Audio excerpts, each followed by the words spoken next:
Fala pessoal, hoje terça-feira, dia 21 de janeiro de 2025, né? Um dia após a posse do Donald Trump, né? O qual eu acompanhei ontem o discurso de posse dele. Fiquei bem impressionado com algumas colocações dele ali frente a todo mundo, né? Inclusive frente ao ex-presidente, o Biden e a Kamala Harris, né? Ele deixou bem claro e foi bem duro nas críticas e a partir dali ele já começou a imprimir algumas mudanças, né? Começou a projetar algumas mudanças que ele faria na atual gestão dele e que já assinou, inclusive, né? Já está rodando. Diferente da outra vez, né? Eu percebo que tem muita gente eufórica com a eleição do Trump, como se o Trump fosse o salvador da pátria, o salvador do mundo, o salvador do Ocidente, o cara que vai criar uma era de ouro que vai resolver todos os problemas do mundo. Eu não vejo dessa forma. Eu acredito que ele é menos mal do que o Biden, né? O Biden é uma pessoa completamente incapaz, né? E ficou provado, né, nessa última gestão dele. O cara não tinha capacidade cognitiva de dirigir nem a casa dele, nem a vida dele, provavelmente. Provavelmente ele deve ter auxílio para tomar banho. Mas as pessoas fizeram de tudo para colocar ele no poder lá, né, para ser usado como fantoche, né? Então, talvez por causa disso, eu vejo muita gente feliz e eu não vejo a mídia batendo tanto no Trump quanto bateu da outra vez que ele chegou ao poder, né? Da outra vez foi um negócio louco, foi pancadaria 4 anos direto, xingando o cara, falando que ele era antidemocrático e não sei o quê. E dessa vez parece que a mídia tá meio ressabiada, porque a mídia fez um papel tão forte de destruição de reputação e um papel tão forte de forçar a chegada do Biden, como se o Biden fosse resolver os problemas, né, fez aquela assessoria de imprensa para o Biden, não só a mídia brasileira, mas a mídia mundial, né, que na verdade a mídia brasileira limita a mídia americana, né? Então o que a ordem vem de lá e aqui os jornalistas daqui simplesmente seguem, né? Porque na minha opinião o Brasil não é um país, o Brasil é uma colônia, né? Isso aqui a gente cumpre ordens de quem realmente manda, né? Mas a mídia não tem batido muito nele da forma que bateu da outra vez. Talvez porque eles estão sem graça de ter colocado no poder um cara completamente inapto, um cara que não fez nada que fosse bom no mundo, né, para a economia americana e para a economia mundial. Ele não fez nada além de gaguejar, falar palavras desconexas no meio de frases, sair no meio de entrevistas sem mais nem menos, ficar de costas para a câmera, dar a mão para fantasma. Foi o que ele fez, um vexame atrás do outro, né? E tanto que parecendo inclusive, né, um vexame atrás do outro, parecendo inclusive uma presidente de um país aí que não conseguia formular frases, falava coisas que não fazia sentido nenhum, a pessoa parecia que estava delirando, né? E que por ter padrinhos hoje tem um cargo muito bom aí num banco aí, né? Mas eu não vou falar de qual país que é, mas talvez vocês pesquisarem vocês vão saber qual é esse país, mas talvez seja um país fictício também, né? E ficou bem claro que o Biden era incapaz de disputar uma reeleição ou de estar no poder nesse mandato que ele esteve, que quando teve o primeiro debate do Trump contra o Biden não conseguia formular uma frase de 2, 3 palavras, ele não conseguia falar boa noite, telespectadores, que ele já estava meio que variando, só faltou ele babar e mijar na calça. Muito menos ele conseguia rebater as provocações que o Trump fazia, né? Então, ali, naquele momento, a esquerda americana tirou o Biden de cena e colocou a Kamala Harris para apanhar, né? Foi o que aconteceu, né? Existiu ali o momento que eles ventilaram o nome da esposa do Obama, né? A Michelle Obama. Mas talvez eles perceberam que o jogo já estava perdido e a Michelle Obama é um nome muito forte, eles preferiram queimar um cartucho que eles sabiam que não ia dar em nada. Aí colocaram a Kamala lá e deu a lógica, né? Com certeza ela não ia ganhar, não tinha capacidade também, né? Por ela ser vice do Biden, já mostraram que ela não tinha capacidade nenhuma. E por ela ter uma mentalidade meio infantil, meio adolescente, acho que os americanos talvez perceberam que essa conversinha aí bonitinha para inglês ver aí não chega a lugar nenhum, né? E acabou só prejudicando os Estados Unidos. Então eu fiz uma seleção aqui de matérias, principalmente falando dos principais aspectos do discurso do Trump ontem, né? Sobre as ações que ele já tomou e sobre o último dia do Biden na Casa Branca, o que que ele fez. Então vamos dar uma olhada aqui, vamos ver o que que a gente encontra.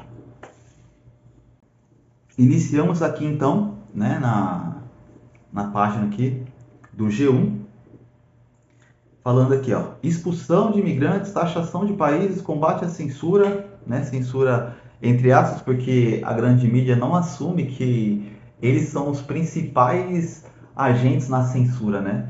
A grande mídia, eles dizem defender a liberdade de expressão, mas eles defendem a liberdade de expressão deles para eles falarem o que eles querem.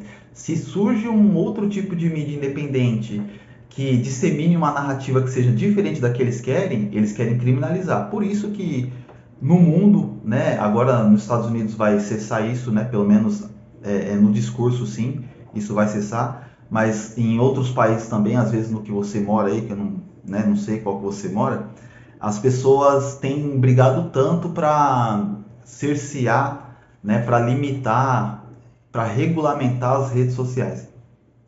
Porque eles querem controlar o discurso da mesma forma que eles controlaram durante toda a vida, né?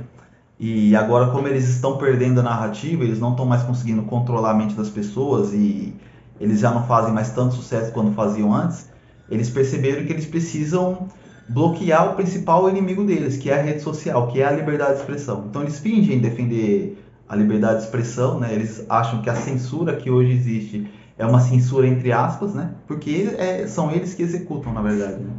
E aqui fala que Trump anuncia as primeiras medidas como presidente dos Estados Unidos. Aqui são os principais pontos aqui de imigração. O Trump já na primeira fala do discurso disse que ia colocar uma emergência nacional na fronteira do sul para evitar a entrada de imigrantes ilegais pelo México e falou que ia expulsar todos os imigrantes ilegais, né? Principalmente aqueles que estão envolvidos em atividades criminosas, né? Porque como o Biden abriu a fronteira dos Estados Unidos, entrou muita gente boa, óbvio, mas também entrou muita gente ruim, muita gente envolvida com tráfico, com cartéis, né, de crime organizado, adentrou a fronteira dos Estados Unidos e o Trump vai tentar restabelecer isso e tirar essas pessoas do país, né, as pessoas que têm destruído a segurança pública por lá. Energia e carros, esse ponto eu achei importante, né, que eu sou completamente contra essa política louca aí que estão tentando implementar de carro elétrico. Eu acho que o carro elétrico é uma farsa, né? Porque dizem que é um carro que protege o meio ambiente, que reduz as emissões e tudo mais. Ele reduz a emissão, depois de produzido, ele reduz a emissão. Realmente ele não produz, não emite dióxido de carbono como os carros a combustão. Mas só para você produzir um carro elétrico, você polui muito mais do que para produzir um carro a combustão. Então, o ganho que você tem mínimo no dia a dia, você já está com um déficit muito grande na produção. Sem contar que o carro elétrico, eu acredito que o poder de revenda dele vai ser muito baixo, né? Porque o celular mesmo que a gente tem, conforme a gente usa, depois de um tempo, a bateria fica viciada, já não fica com aquela capacidade tão boa. Como será que vai ser a autonomia de um carro elétrico que já rodou 5, 6 anos aí? Quem que vai comprar? E se ninguém comprar, aonde que vai descartar essa bateria, né? Porque no celular a gente tem que descartar num local específico, porque a bateria de lítio ela polui o ambiente. Onde que vai descartar a bateria desses carros elétricos, né?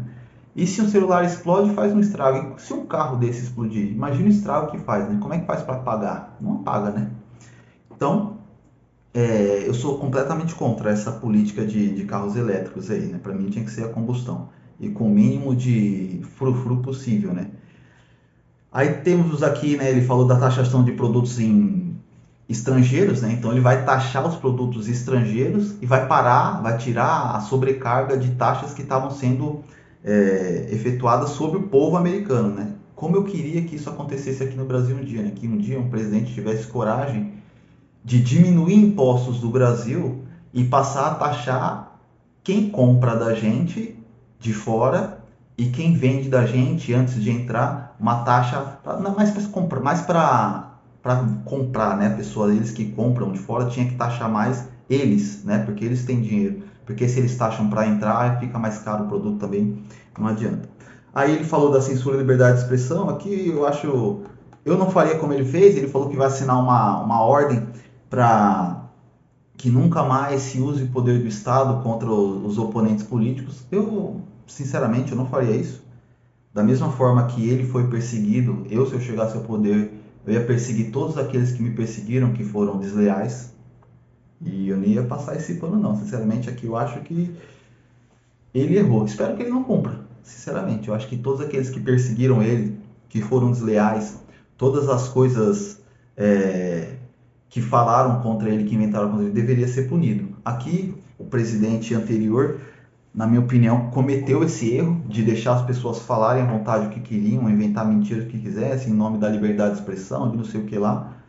E a gente viu no que deu, né? E logo, logo, aparentemente, ou ele vai estar com uma tornozeleira eletrônica ou vai estar dentro da cadeia. Ou seja, ele não fez o que tinha que ser feito contra aqueles que o atacavam injustamente. Agora ele vai ser preso injustamente, provavelmente. Então, eu, se eu fosse Trump, não faria isso que ele disse que vai fazer. Aqui ele falou, né, de que vai acabar com essa política idiota de inclusão de raça, gênero e não sei o que lá. E ele falou que a partir de agora nos Estados Unidos há somente dois gêneros, masculino e feminino. É óbvio, né? Mas às vezes o óbvio precisa ser dito. Numa sociedade onde a insanidade se tornou normal e a repreensão da insanidade se tornou crime, você precisa dizer o óbvio, né? Porque vocês podem achar o que vocês quiserem, mas uma pessoa falar que se vê como um cachorro, falar que se vê como um cavalo, falar que sente atração por árvore, por planta, pessoa que quer ter relações com escapamento de um carro, para mim essa pessoa é doente mental, né? Sem encontrar outras coisas aí que eu não vou falar porque é muito politicamente incorreto. Mas esse tipo de atitude, para mim, é doença mental. E hoje as pessoas aceitam como se fosse natural, mas isso, na minha opinião, não é natural. As pessoas acham o que elas quiserem, mas eu acho isso uma doença mental que deveria ser tratada como tal. Aqui ele falou que vai recontratar todos os militares que foram expulsos do exército americano por não terem tomado vacina contra o Covid, né? Covid que inclusive vai ser o item de uma das próximas matérias que eu vou ler aqui. O Golfo do México, ele falou que vai transformar, vai mudar o nome para Golfo da América, né? Para mostrar a soberania americana. E o canal do Panamá ele falou que vai tomar, porque ele deu o canal para o Panamá.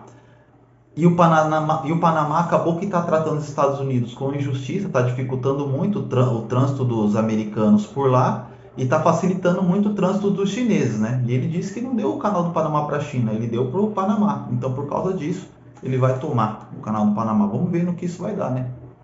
Talvez a China reaja e o negócio vai ficar feio, vamos ver, não sei. Aqui da imigração, né, que eu acabei de falar, energia e carros também, acabei de falar, taxação de produtos estrangeiros, censura e liberdade de expressão. Aqui tá passando o total do que ele falou, né? Não tá só o item. Aqui, na próxima matéria, diz que Trump anuncia a saída da OMS, perdão a condenados pela invasão do Capitólio e mais. Então, como primeira medida, o Trump abriu mão, né, de participar da OMS, que eu acho que é muito acertado. A OMS fez um papel muito favorável a presidentes totalitários no mundo, na situação do Covid, né? Colocou muitas pessoas debaixo de ordens draconianas aí, como pretexto de cuidar da saúde. Eu acho que eles não cuidaram da saúde, inventaram um monte de regras idiotas e inúteis, que hoje já são comprovadas que são regras idiotas e inúteis, como usar máscara na rua mesmo, parar de fazer atividade física, ficar trancado em casa. Isso aí, qualquer pessoa que tem um mínimo de inteligência, um mínimo de conhecimento da área da saúde, sabe que você ficar trancado numa casa, né, sofrendo uma lavagem cerebral da mídia, sendo assustado 24 horas por dia, isso baixa o seu sistema imunológico. Você para de fazer atividade física, seu sistema imunológico deprime. Você ficar com medo, seu sistema imunológico deprime. Aí quando você entra em contato com o vírus que está no ar, a tendência de você ser mais prejudicado é maior ainda, é óbvio, né? Mas as pessoas não perceberam o jogo que a mídia prestou, né? Recebendo e proliferando ideias absurdas da OMS e acabou prejudicando muita gente. Eu acredito que muita gente perdeu a vida por causa mais do medo do que por causa do vírus. Trump falou também que vai sair, né? Ele assinou aqui a saída do Acordo de Paris, né? Onde tem essa loucura ambiental verde aí que eles falam que não pode tirar uma árvore de nada e tudo mais, mas enquanto isso, eles dizem que querem diminuir a emissão de carbono no planeta Terra, mas enquanto isso as fontes energéticas cada vez ficam mais caras, fica tudo mais caro e as emissões de carbono continuam as mesmas, né? Então ele saiu desse Acordo de Paris. Vamos ver como é que as coisas vão rodar após esse anúncio, né? E aqui também falando, né, por último, em último dia na Casa Branca, aliás, por último não, penúltimo, tem mais uma depois dessa.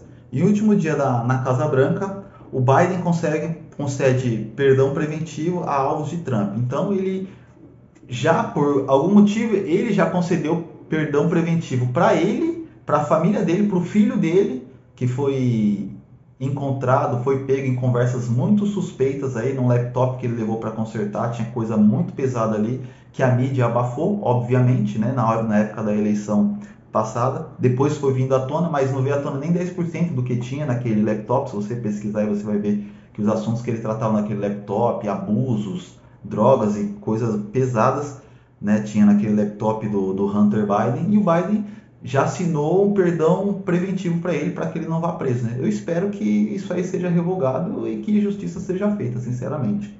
Né? Eu acho que não tem que... Ah, também, ele perdoou o Anthony Fauci, né, que era o cara, como se fosse o ministro da saúde americana, o cara que fundamentou e passou para frente muitas das ordens absurdas da OMS. Ele colocou como política de Estado, né? E a partir do momento que os Estados Unidos coloca uma certa política, todo mundo segue, né? Porque todo mundo segue o líder do mundo, que é os Estados Unidos, né? Então ele teve um papel muito importante nessa crise que nós tivemos aí. Ele teve um papel muito importante na fabricação do medo e do terror aí durante a pandemia, né? Então espero que ele seja punido por isso. E o Biden, por coincidência, já emitiu um perdão preventivo para ele, né? Sem contar que foram pegos alguns e-mails dele também, trocando e-mails com a indústria farmacêutica, falando sobre dinheiro e sobre coisas que ele deveria fazer mesmo não acreditando, como por exemplo máscara, usar 2 máscaras, essas coisas. Ele sabia que isso não funcionava e mesmo assim ele passou essa política. E muitas pessoas perderam o emprego, foram rechaçados na sociedade porque não queriam cumprir esse absurdo, essa coisa ridícula que ele tirou da cabeça dele. Ele mesmo depois falou que ele tirou isso da cabeça dele, que não tinha estudo nenhum que embasasse isso. E aqui a parte que mais me importa, né, onde fala aqui sobre juros, dólar e Bitcoin, né, principalmente na parte de Bitcoin. A tendência com a ascensão do Trump ao poder é que o Bitcoin se valorize cada dia mais, né? E o Bitcoin é uma saída para as pessoas que querem tirar o dinheiro que financia o Estado, é uma saída para as pessoas que querem deixar de ter tanta interferência estatal, né? Às vezes um presidente fala alguma merda, o seu dinheiro derrete, entendeu? Então toda essa variação que tem, o Bitcoin não tem, ele tem um valor mais fixo, né? E a tendência é ele valorizar mais porque as outras moedas vão oscilar cada vez mais, né? O dólar vai valorizar também e automaticamente todas as outras moedas vão desvalorizar perante ao dólar e muito mais perante ao Bitcoin. Eu acredito que o Bitcoin em algum momento vai ser criminalizado, mas eu acho que por algum momento ainda, por um bom tempo, ainda vai ser possível ganhar muito dinheiro com Bitcoin. Então, fique ligado aí, né? Se você se interessa por isso, fique ligado nos assuntos econômicos. Se você for investir em Bitcoin, invista, mas fique sempre de olho. Quais são os movimentos que estão se tomando, se estão começando com a ideia de talvez criminalizar alguma coisa assim, que eu acho que isso vai acontecer em algum momento. E saiba a hora de colocar e principalmente a hora de sair, certo? Se você sair a tempo, acredito que você não vai ser prejudicado. Agora, se você comer bola, talvez o seu Bitcoin que você valorizou muito, ganhou muito dinheiro com ele, talvez vai chegar um momento que você vai perder tudo assim. Então, tem que estar esperto, beleza? Então, por enquanto é isso. Agradeço aí pela atenção e até o próximo vídeo.